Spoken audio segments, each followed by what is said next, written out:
Yeah, this will be a little bit shorter than yesterday because I just want to jump right into it. Welcome again, and thank you for coming to this. It really means a lot to the development team that we're able to, um, uh, teach you guys what we know about responsive design and get any feedback from you guys when it comes to the actual uh, you know, process of actually getting into uh, the actual process of designing something that needs to be responsive. So, we're again, we're just really, really happy to be doing this. And, if you guys have any questions, even when we're not at these types of events, you can always reach out to Steph and I, or you can email RWD at tmp.com. We actually have an email address for it now, so you know anything you guys need, we're there for you, and we're excited to be working with you and collaborating with you, and just to me, that's really what this. To me, at its core, responsive design is more than about taking something and scaling it down to mobile proportions. It's really about working together and coming to a happy medium between all of our respective disciplines. So if we can do that, then TMP is going to be well situated, in the future when it comes to actually designing and building these things. So without further ado, I give it over to Steph. All right. So here we have the RWD School of Rock. This will be made available to you guys after the presentation today, so you don't have to take notes. I doubt many of you would anyway, but all right, here we go. Here's our basic syllabus. The way this is going to work, we've got one session scheduled this week, one session for next week. After that, we're going to be giving you a little design challenge. More on that to come next week. And then we'll have a third session to follow to kind of wrap up and go over what we've experienced here and how we're going to take everything that I presented to you, challenges that you raised to us, and try and figure out how we're going to integrate all this responsive stuff into our workflow moving forward. So this isn't just about kind of throwing some information at you and then going away and that's the end of it. We really want the outcome of this to not only be increased knowledge, increased skill, but also opening conversations and getting this so we can move forward as a company as a whole with this responsive design and all be on the same page. So coming up today, I'm not going to lecture you guys. I'm going to talk a lot, but this is really supposed to be a discussion base. If at any time you want to bring up experiences that you've had, questions you have, this is the time to do it. This is the forum that I want to create for everyone. We're not going to act like we're all knowing. I know developers, will send back really detailed notes on mock, or at least I will, this can't be done exactly like this, and we have this limitation and that limitation, but we're not all knowing. The mobile market, I'll go into some statistics in a minute.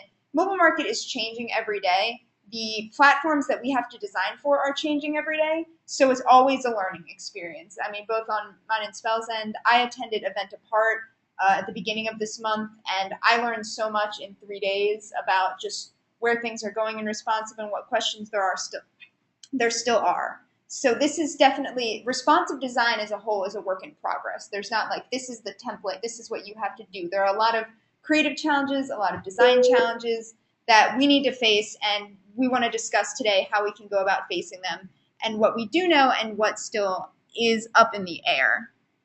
So I'm going to teach you a little bit of the ins and outs of responsive, open a forum for discussion, and as I said before, work on refining the design development workflow, and then maybe talk about how we can then bring this back to the project managers, to account services, and get everyone on the responsive page. So to start off with, why responsive? What's this big deal about responsive stuff? Is this a passing fad? No, absolutely not. Responsive is here to stay. Mobile browsing is here to stay, and so we need to be working on moving away from the more print-centric, the more large screen-centric version of design and really be starting with a mobile-first perspective. Couple reasons why. Looking at our users, because I'm a user interface developer, as I've always said. I'm not a client interface developer, so what I care about most of all is where are the users, how are they accessing our sites, and how do we make sure we meet them on the same page. So from our user base, as of, I think this is Pew Internet research from this year, 88% of Americans own a mobile phone. Of that 88%, 56 go online with their mobile phone. Of that 56, 31 only or mostly use the internet on that mobile device. So they're never going to be pulling your site on a desktop. They're only going to be looking on a mobile device. That quote at the top, users will never want to do that on a mobile device. You can't say that because at this point, the way technology is shifting, the way user behaviors are shifting, you have to assume anything that you want them to be able to do on a desktop, on a larger screen, you want them to be able to do on a mobile device. From a social perspective, these statistics are pretty fresh, maybe a couple weeks old. Almost 79% of US Facebook users and 60% of Twitter users are accessing the sites on mobile, and 2 out of every 5 videos streaming from YouTube are mobile. Now, social and entertainment plays a little into what we do with sharing, but in terms of TMP, we're job seeking. We're people doing more kind of administrative tasks with their life.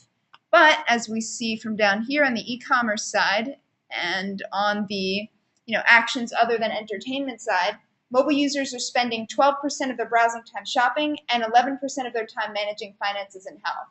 And so as you see, these numbers have been increasing over the past couple of years. So the idea is that people are using their mobile phones more for more serious aspects of their life. It's not just playtime. And that's where we get into what we do and looking for jobs and major financial life decisions. They're happening on mobile phones. And this is my absolute favorite statistic because for people who are skeptical of the returns of responsive design, skinnyties.com, it's a mobile site. It sells skinny ties.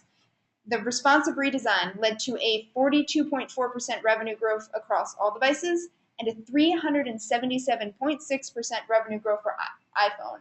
So revenue almost quadrupled because they didn't change their product, they didn't change anything except the way that their site worked on mobile. And this is how they were able to connect better with users. Now, what I've described above, the entertainment, the shopping, those are more of the Western conception of mobile phone use. On a global perspective, for a lot of people, a mobile phone is their primary point of access. In developing countries, you don't see something where everyone has a smartphone. It's maybe there's one smartphone that is the community smartphone and everyone uses it to get online on every site. So even if we aren't necessarily building a responsive site, we still have to remember that people are going to be accessing these sites on mobile devices. So we have to think in terms of optimization, in terms of some people aren't going to be on that awesome 4G high-speed network with unlimited data like I still have. Right. Optimization is extraordinarily important in this day and age because we don't know where people are going to be accessing our sites from. So as designers, you guys have a responsibility to ensure that you're designing, not only beautiful work, but also responsibly, and you're thinking about the bigger picture in your designs and thinking about the impact that your designs are going to have on these devices that are, hitting our sites from all these different points across the globe. Yeah, and we have to think, TMP is TMP worldwide. We do global sites for different languages, and we have to think about how those users in those countries may be accessing.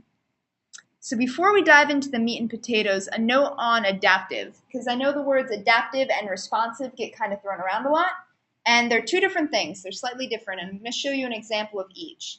An adaptive design it's more set breakpoints. So you don't necessarily see the flow where no matter what screen size, everything's going to fill out perfectly. You kind of have 3 different views, and the site transitions are very harsh between the 3. I have an adaptive example, which I'm going to pull up now for you guys. So let's shrink this down so we can play with it. And as always, we'll start with the mobile first. So this is the quote-unquote mobile view. And, basic standard one line. And as you see, there's white space on either side. It doesn't really flow across the entire page.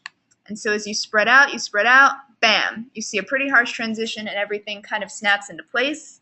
Again, as you spread out, we still have this pretty static width with the white space around it. Spread out a little more, bam, there's another breakpoint. And then here we break out to the full desktop site. And really the only aspect of this that might be considered partially responsive is the screen background, because that always stretches to fill whatever, but everything else is relatively static. It's not truly responsive. And this is an adaptive solution.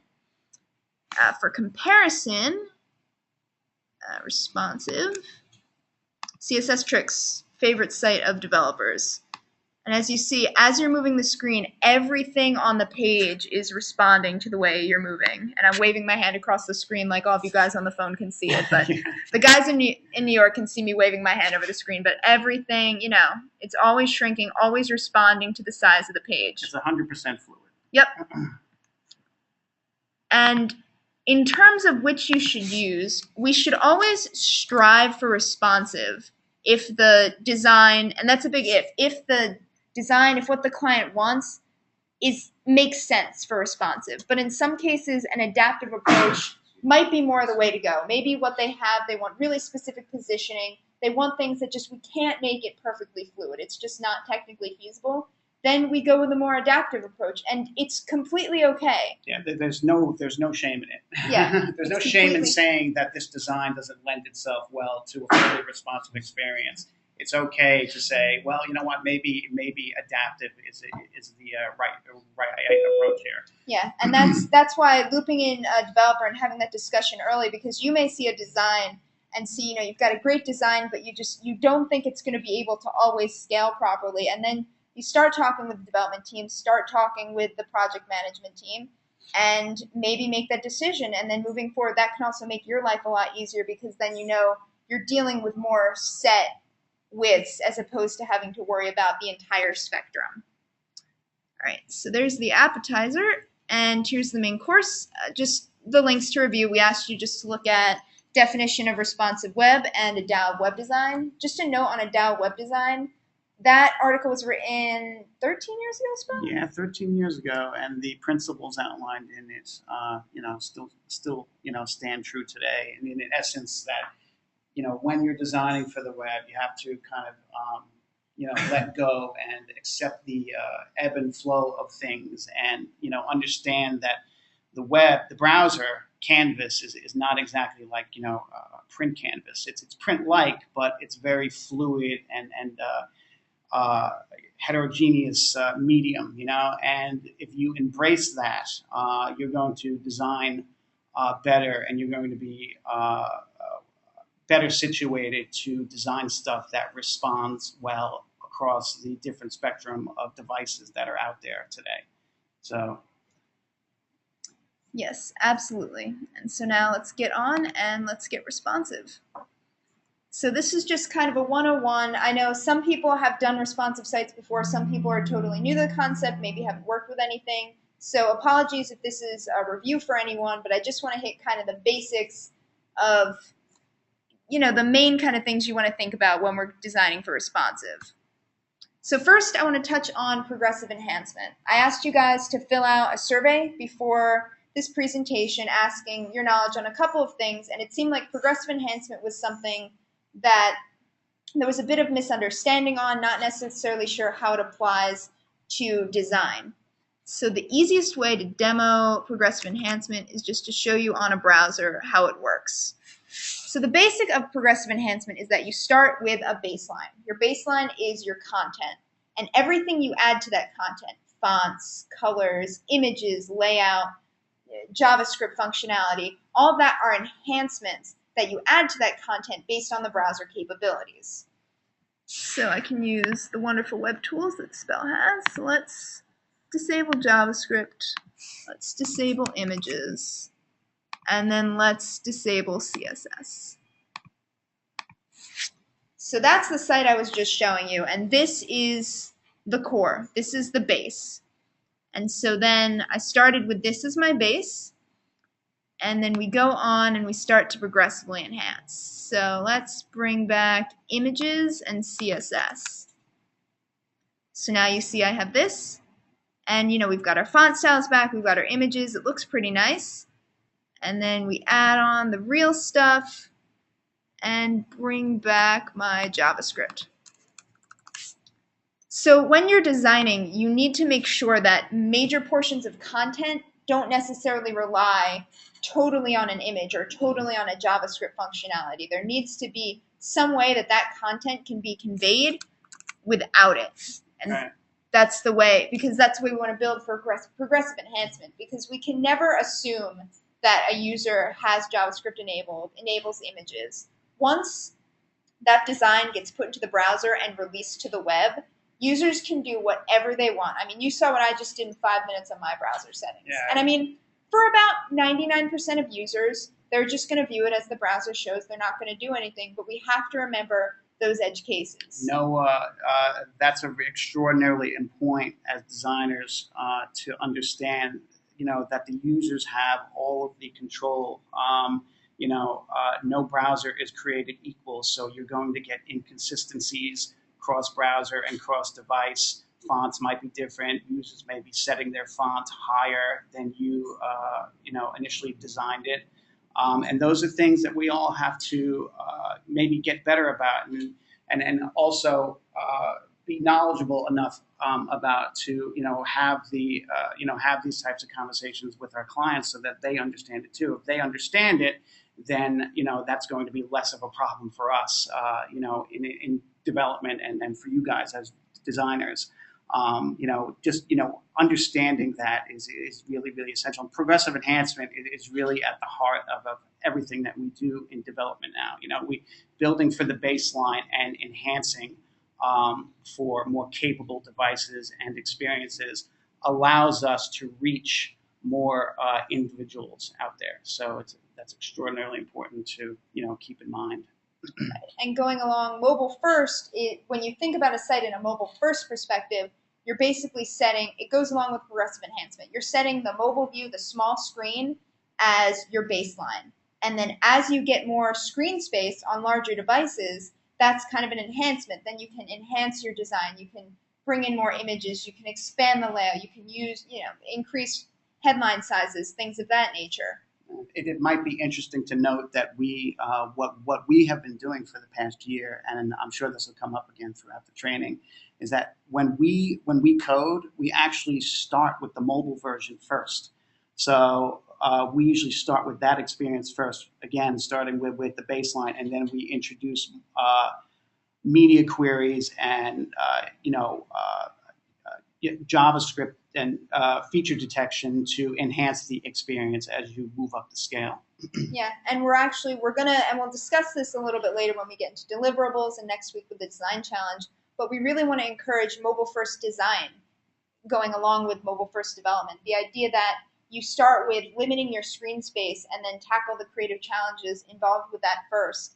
And that's also good because it puts the content first. When you start and you have this limited screen space, you can think really, it's a lot easier to focus on the priority of content. What needs to be the first thing that the user sees? What isn't necessarily as important for the user to see? And that's something that comes along not only with you guys as designers working through the design aspect of it, but also going back to the client and getting the client to really prioritize their content. I know a lot of times you get, here's some, filler text, there's some lipsim in there.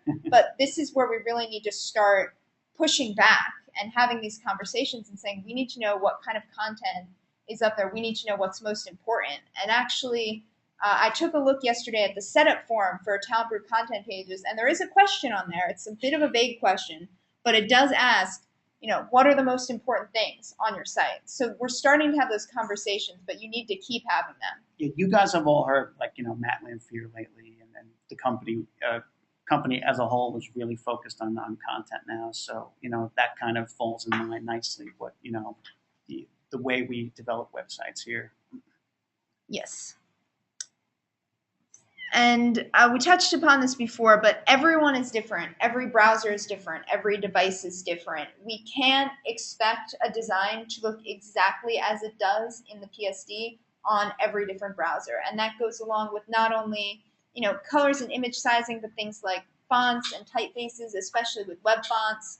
On older operating systems, on older Windows systems, there's a setting that for most people is disabled by default. And if it's disabled, your fonts just aren't going to render nicely, web fonts. And that's just because of the way the operating system is set up. But that's okay. As long as the font's legible, it's okay if it's not pixel perfect.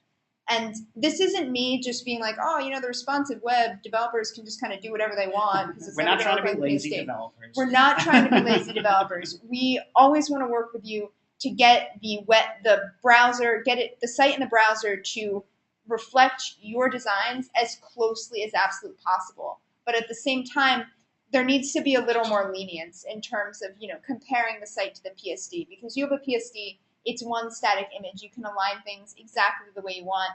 The browser doesn't always really respond to that. Right. And depending on your browser size, this grid may not line up exactly like that, which is why with responsive, you need to move towards kind of more fluid designs to be able to embrace the fact that things may not always sit perfectly or look exactly perfect. And, we can do some kind of hacks, and we've done hacks in the past when a client is desperate to have something There are going to be clients who just don't understand, and we totally get that. And sometimes we do have to hack stuff in order to make them happy, but that's a situation that we would prefer to avoid, because what happens when you start hacking stuff is to us, performance is just as important part of the overall design as as the design itself. Just as important part of the experience. If users can't access our work because the site wasn't designed or developed properly, then that stinks for them, but it stinks for us that we can't share our hard work with them. So just have to keep that in mind. And when just clients ask for that kind of stuff. A quick side note, do websites need to look the same in every browser? .com? No. Yeah. Short and to the point there. All right. Some of you guys have probably gotten a request at some point for, something needs to sit above the fold. I've yet, aside from this beta screen that, isn't available to clients yet that does fold, I've yet to see a screen that can actually fold. So when clients are concerned about, everything has to sit so when the user loads the page, they can see every single feature on the site immediately. That's not the way to go about things, especially when you're thinking from a mobile-first perspective and you've got very limited real estate on that opening screen. But first we have to think about the fact that users, when they're on a mobile device or on, a small screen device, they're used to loading a page and then scrolling up and down. That's something they're used to. They aren't going to load the page and think, oh, this is it, and then never scroll down. So you kind of have to help alleviate the client fear that they may not be able to get everyone seeing every single bit of content. And I know a lot of times they try to resolve this issue with carousels, having a carousel and then just put as much information as possible, and then they can swipe through horizontally. Right. But really, what's the difference between swiping through horizontally and swiping through vertically in the end? Yeah, right. And in many cases, when it comes to carousels, people are so used to sliding up and down, they'll just slide right past them. And there are some metrics that have come out that do user testing with carousels and find that when you get to those last slides in the carousel, the click-through rates drop dramatically. So declaring device independence. Look, it bounces. Yay. All right. I'm having fun.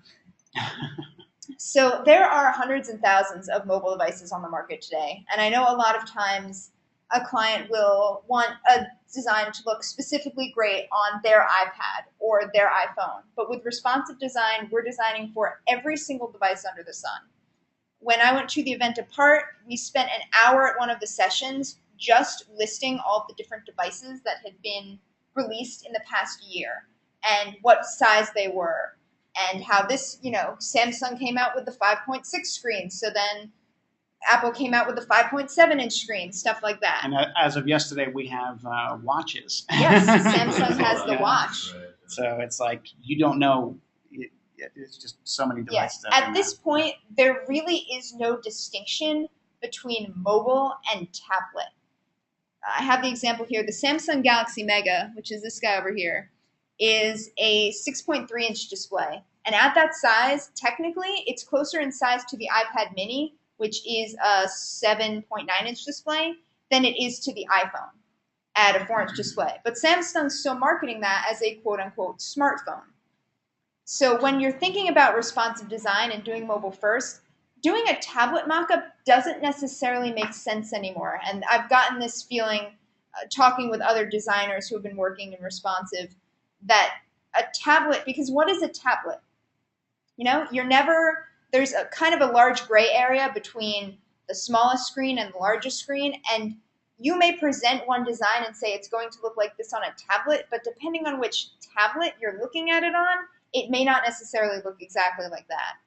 So the general takeaway from this is not focus on specific breakpoints for, oh, this has to be 768 and then we switch here, and then 1024 we switch here. Just focus on fluidity of design, focus on your content, and the browser will kind of handle whatever happens in the middle. And if there's, some specific clients will say, oh, I want to see how it looks on an iPad, well, then just take, your desktop mock and just plop it in the frame of an iPad, and there you go. Okay, orderly context. So talking about content order, and I mentioned this before about making sure, your priority content is at the top of the page. But when it comes to moving from a smaller screen to a larger screen, you don't want to have things jump around. Like in this example here, the search bar starts at the top of the screen, and then on desktop, it ends up jumping down to the bottom. You want to make sure that to give a consistent experience across both platforms, you really want to make sure that the content order stays the same, regardless of size. And here I have mobile site and desktop site. I should really just change that to small screen and large screen, because as I said before, we've got tablets, quote unquote, that are 27 inches, have 27-inch screens, which is larger than the desktop I'm using now. So it's really more about just thinking about the screen size rather than any specific device. In the future, we understand that context is important, and there may be situations where we do need to change the order of content on the page due to the type of device that they happen to be viewing it on. So it's not impossible, but we usually have to jump through a lot of hoops in order to rearrange stuff on the page. So the technology will get better where we will be able to do this easily in the future. But for now, we usually try to avoid it. It just makes things a hell of a lot easier on development. Right. And there's always a way to hack around everything. But the idea with responsive is to try to let the site as naturally as possible fill whatever screen. But there's always the hack. Out of control. This goes back to something Spell touched on before, the idea that once you release your design into the wild on the internet, users can sit on their browser and do whatever they want to it. So this screenshot here is actually from the Cheesecake Factory website. Love their cheesecake, not as in love with their website design. As you see here, they've got kind of this fixed background image that here, fits nicely around their content, but because of the way the design is, because it's so static, it wasn't made to accommodate any sort of change or text that was too long. If a user increases the font size to about double, you see all that text is now bleeding off and you can't even get all the way to the end of it. Very, very often when we develop, especially for sites that need to be accessible and 508 compliant, one of the guidelines there is that a user should be able to increase their font size up to 200%. So when you're designing, and then it's important to keep things like that in mind. Whether the site is required to be accessible or not shouldn't matter. It should just be something that you're doing at the start, because there's always that potential there that, a client may come back and say, well, oh, wait, we didn't need to meet these guidelines initially, but now we do. And you want to be prepared for that. And plus, you want to do the right thing. You want your sites to be scalable. You want them to be fluid and flexible. And, you want to be able to design around content and to be able to handle any, different content scenarios that may, occur on the site. So just important to keep in mind. Yeah, you never want to have, okay, we have this box and it's always got to be this height and there always has to be less than 200 characters of text in there, because what happens when the client comes back and says, oh, we have this really great, about us, and it's like 3 pages long. Well, maybe not 3 pages because that need another page at that point. But you get the idea. You need to keep things fluid and open. Images. I touched upon this on the Did You Know, and I just want to reiterate, never say that I said that you can't use images on mobile. You can absolutely use images on mobile. You just have to think a lot more carefully about what images you're using, make sure that they're really relevant, and make sure they can scale scale well for mobile and really provide rich content and enhance the user experience.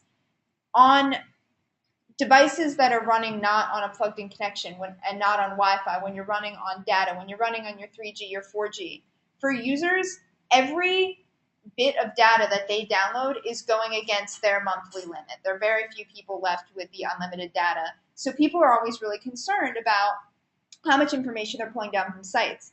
And if you have a site and they start loading it and they see all these images coming in, they're just going to bail because they have concerns about their data limits.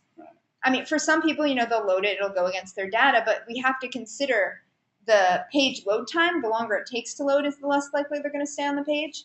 And then just the fact that if they're loading in all these different assets, they're not going to want to download gigantic images because the content may not be as worth it to them as being able to access other information later is. But you should definitely still use images on the site if it's relevant, if it works for the site. Because in the end, the important formula here is faster websites are better user experiences. And that even applies not just to mobile sites, but yeah, well. Even if you're still browsing on a computer plugged in, users still don't want to sit and have wait for a site to load forever while you load.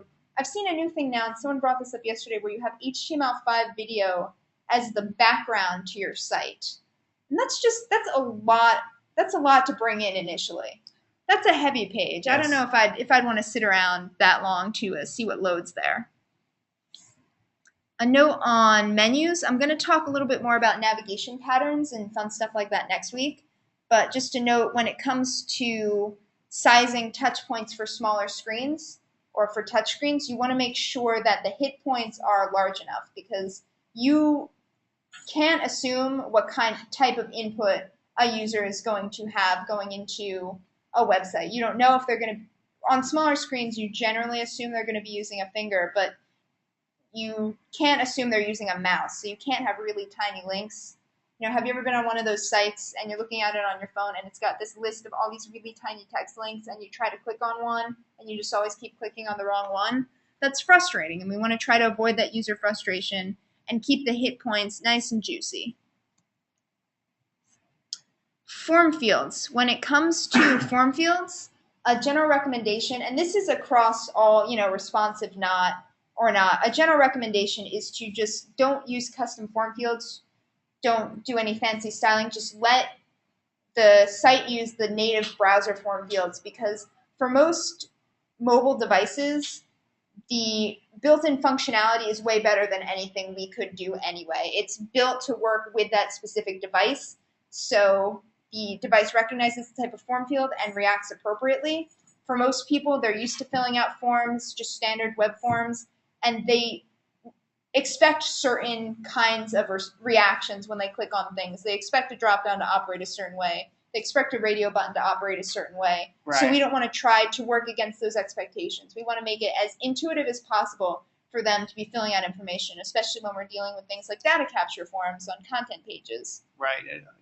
The majority of sites out there don't that do have forms don't typically change the color or styling or behavior of those forms. So when you come in and you change that for stylistic reasons, you potentially harm the end user usability because you're changing their expectations. You're just changing what they're used to, interacting with, on these pages. Yeah. And then also styling them up adds a bit of overhead. So we try to avoid that. We try to avoid from that standpoint as well. Yep. And just for reference, on the left over here is iPad mini, and on the right is an old Android phone. The new Android is a little different. This is probably the most important point, and I've made it a couple times already. I'll make it again. You always need to keep the lines of communication open with your entire team throughout the design process. I know right now, TMP General, especially when it comes to town for content pages, is operating more on a waterfall model, where you'll get the specifications, you'll design it, and then it will go to the developer. But really, you need to be having conversations in the middle of the design process. You're looking at something, you're trying to figure out how something should lay, and you aren't really sure exactly how it should look. That's the time when you send an email, email if you know the developer who's on the project, send an email to them, send an email to rwd@tmp.com.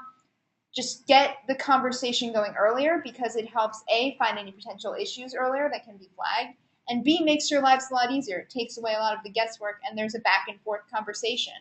And it isn't just you reaching out to us, it's when we get to the development stage and developers are building something and maybe we're trying to get something to look a certain way, but then you get to a certain screen size and we aren't really sure how to handle a look. We can go back to the designer then and ask for the same type of help. How should this look? How should this behave? Because in the end, we can create the best user experiences when we're all working together from the get-go. And it saves a lot of time later on, when we're getting to the crunch of trying to finish the site, get it live, hitting QA. It's best to avoid as many issues as possible at the end of the project by catching them at the beginning and hopefully avoiding them altogether. Yeah, TMP is slowly changing into a software agency. I mean, you can see that here in New York just by looking at how huge the product development area has grown in the past year. So they're talking about different methodologies like agile and agile.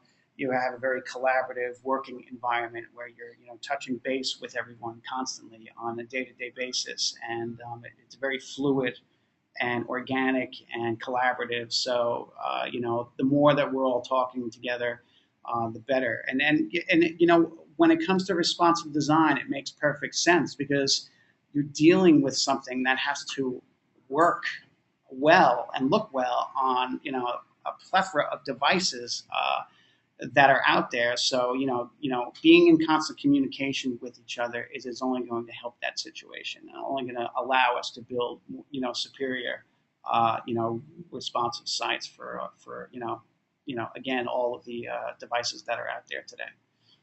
Absolutely. And now just for everyone to check that again.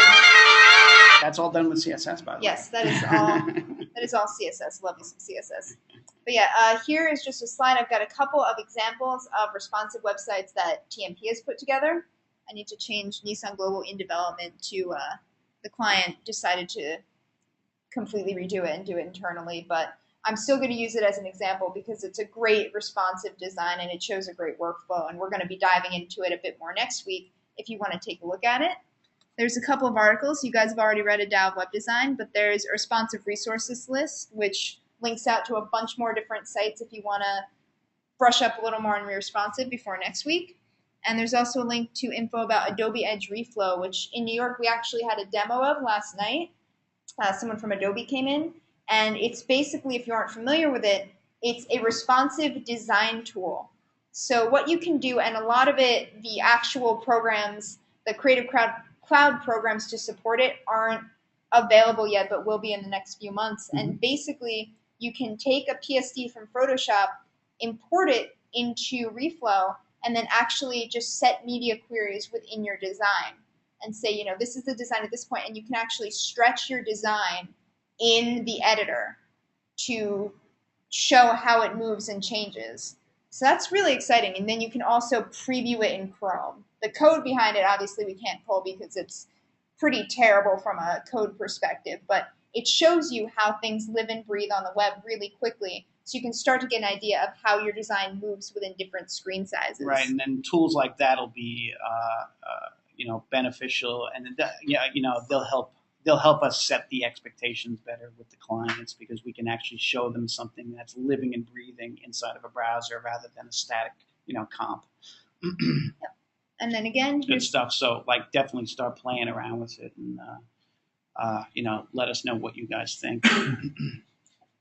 And then again, here's rwd@tmp.com. Any questions, comments, concerns at any time?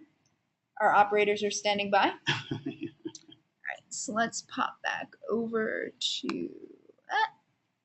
All right, so that's the main portion of the information I wanted to cover. In the last, we got about 15 minutes or so.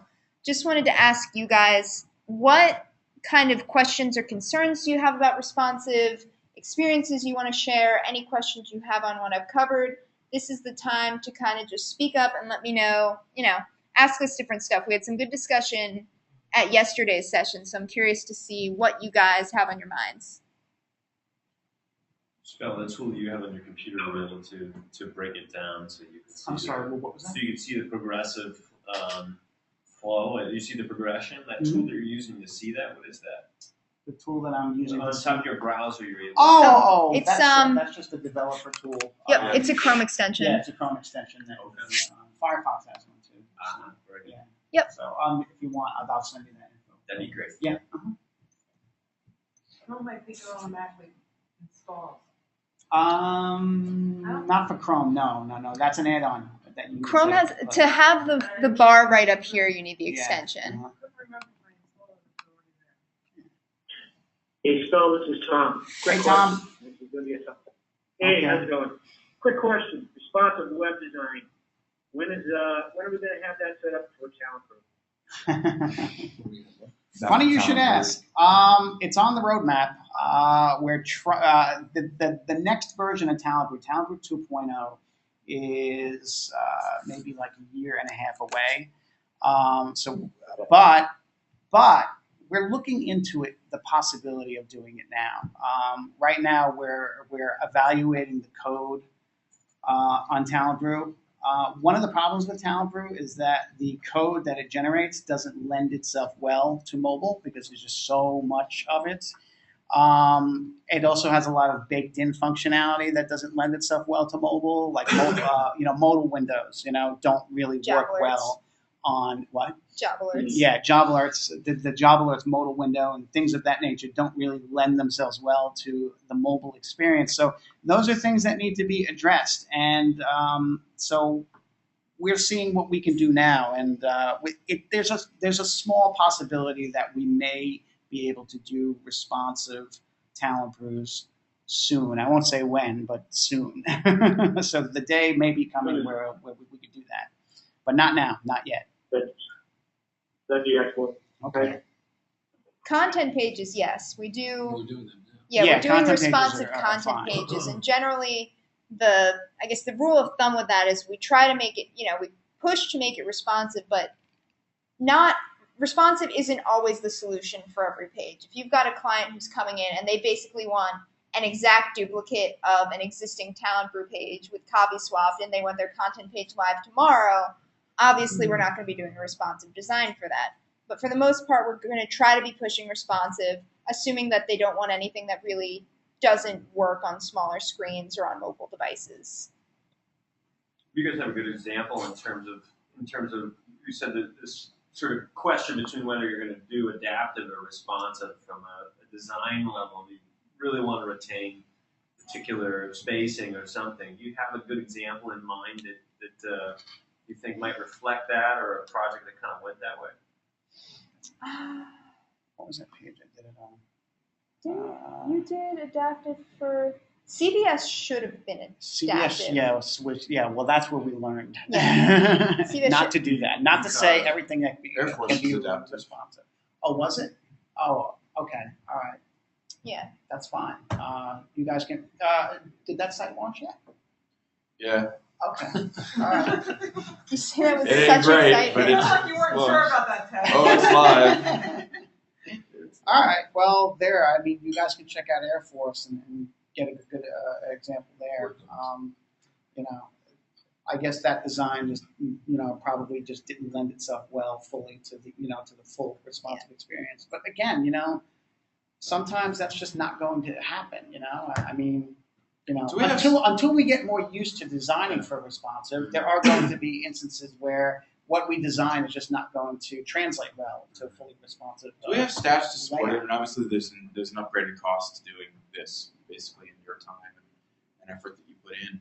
I mean, do we have stats on people visiting career sites, browsing for jobs, applying to jobs, that type of thing from mobile environments? Because it's a hard sell for a client. Like I work with IBM, and IBM they want nothing to do with it. You know what I'm saying? And so we've tried to push it on them, and they took the programming in-house because they didn't want us to touch it. They seem like a big consulting firm that would have a lot of statistics, and they're saying that people don't use their career site. Well, that may very well be true. Sometimes sometimes we have to do our homework better. Sometimes we have to understand and look at the analytical information We should have some stats, right? I mean, beforehand, don't we you have know, some information? each site may differ. You know, they may look at their stats and say, you know what, we don't have a large audience for mobile. So maybe that's not a concern for them. Maybe they're okay with going off and building a separate mobile website. The thing is, we've got to know beforehand before we make those kind of calls. Well, we've got stats on like e-commerce and stuff like that, right? Yeah, I mean, we have plenty of stats like that, and don't we host a lot of sites that we one can control? only assume that responsive web design is a very, very good technique for building one experience that works on all the devices out there. Right. You know, I mean, it just makes sense from a programming perspective. I get that, but to sell it, right? To stand in front of a client is Yeah. a different thing. To be able to say, look, this is going to cost you 25% more, 50% more. This is why you need to do it. And obviously, there's a lot of visual design and rationale for it. But what we don't have is to be able to say to a client, look, 16% of your audience is willing to browse jobs on a mobile site. I'm It's sure very hard to sell for. I'm sure. I mean, we have metric. We have Google Metrics would be tracking great. metric. Yeah. We have. I mean, Can I'd we say aggregate that somehow, and that we- arms us. we to might be able to actually sell it. want to loop in with the metrics team and see, because I know every talent brew has got Google Right. Analytics on it. Google Analytics tracks Mobile device right, sources. Yes. right. So it'd be interesting to see. That would make the sell a lot easier. You know what I'm saying? To be able to just show it to the client and say, look, X percentage of your audience has applied for a job. Well, or we know it's a no-brainer, browsing. but sometimes Yeah. they need hard numbers. And I They mean, need hard numbers. yeah. They got to sell it up I front. totally They're get going, that, yeah. you're 50% more expensive than what I expected on this. Right. I got to go to my boss. Why? Yeah, You know? right. And that would be a huge. All right. Yeah, We'll yeah, definitely 'cause I know the look sta- into that. the statistics that'd be great. prove in other instances, but I don't know if we have any specific to our industry or if Sure, ours sure. is one that necessarily, But if we has can one. start to generate those, Yeah. we look like thought leaders rather than Right. followers on this, right? Yeah, So no, absolutely. I think I that would be agree 100%, and I'm sure the metrics would back up. they probably would. Yeah. Yeah, they probably would. We just Back up need them, But yeah, it's cool stuff. Yep. I think it helps to see the difference between responsive and adaptive in that way. You know what I'm saying? Mhm. I think that's a good example of it because that is a really blurry line, at least from a design perspective. I mean, realistically, I don't see us ever. I mean, and this is just my personal opinion. I don't see us ever designing a mobile site first, simply because concept is first to us. Mhm.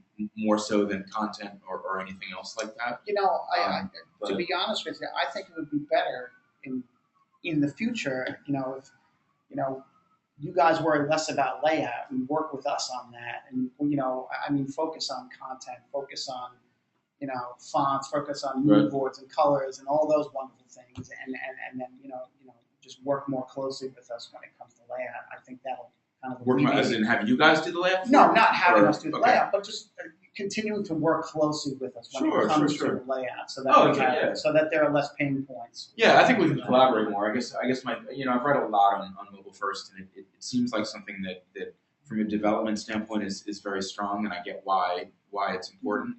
But from a visual design standpoint and a conceptual standpoint, I feel like it's to start out by limiting yourself instead of dreaming is the opposite of what we sort of promote from a No, creative that's not. standpoint. I think that's a design challenge. That's focusing on the core experience, and then kind of branching out from there is But that's not exactly necessarily a like- bad thing.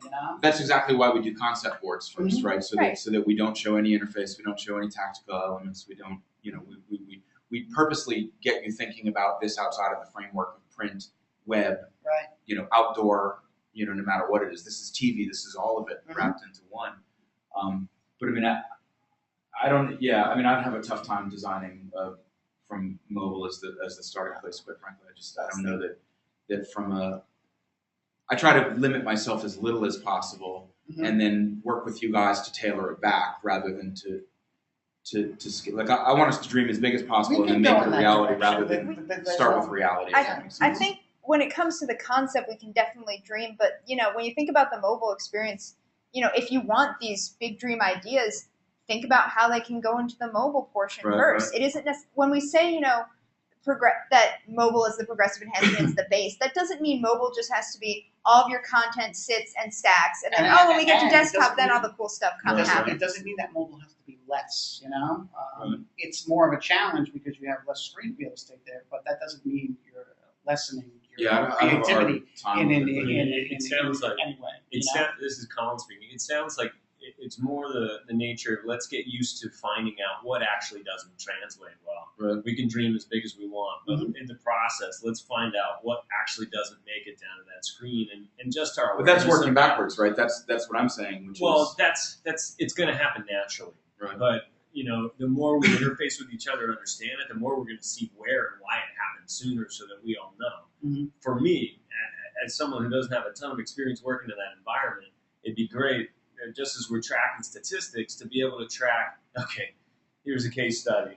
This didn't work, so that we can share with the rest of the creatives to say, here's why. Right. So that when we're thinking of it, it comes up immediately in mind. Oh wow, that image is that's not gonna do that. And for some, I know some people, they do something where they'll have the mobile and the desktop open at the same time, and kind of like, pick one element and kind of do both at the same time, kind of Right, simultaneously. But I think what we want to move away from in general in both design and development is starting with the desktop and saying, okay, now we've got to squish it and cut it and smush it to try and get it to fit back into a mobile device. We But I want mean, realistically, smaller I mean, device. just to play devil's advocate, right? Not to be argumentative, but Oh, you're being argumentative. Thanks, Nikki. While you sit and text away. I'm listening to everything. So if you're telling me, again, just to play devil's advocate, if you're telling me, from the stats that you have up there that 85% of your users are not doing commerce, right, on your mobile device, but I would design for where they are spending 85% of their time, which is your desktop. I would design for that as my primary target, and mobile would be secondary to me. Just when you go to global, that becomes more problematic, right? Yeah, and I'm For not global, sure. yeah, maybe different, but I mean, those are these are the stats that we're working off of, right? So 12% of users, mobile users spend 12% of their browsing time shopping and 11% of their time managing finances. If you scroll up a little bit, right? I apparently can't. There we go. 88% of Americans use mobile phones. 56% of Americans use the device to go online. So you're talking about 10% of 50%. That's 5% of your users are doing commerce.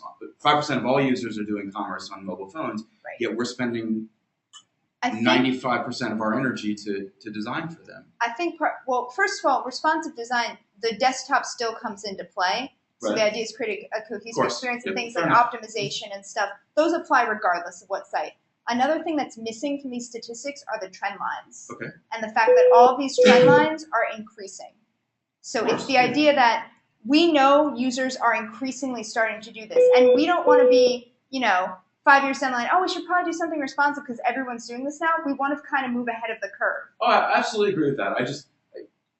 No, I've got I to stand in front of a client to sell it, right? So the difference Yeah. between the philosophical debate on yes, it's the right thing to do versus the tactical debate of what can I get my client to spend this money and where is it the most useful? Right. From for a them, numbers standpoint, having some of the trend lines behind it, in the other presentation I gave at the Digino, which I'll make available here, I have the trend line of Facebook, and I think it's in 2 years, it just goes like this, and Right. mobile only. And for those people on the phone who can't see my hand, it's going upward, providing closed captioning from But actions here. Facebook, we're stuck in templates anyway, right? I mean, for the most part, except with the exception of like the iframes and the separate pages. But No, not I mean- necessarily. Yeah, and that's just today, Right, Today right. we might be stuck in templates. Tomorrow Facebook might decide, oh, hey, we've got this whole new sure. we as a team want to be there. We want to know the workflow. We want to know the thought process. We want to be there because we know the trend technology is going, and it may not, for the time being, clients may not necessarily want a responsive site. Yeah. And ultimately they're paying for it. If they don't want it,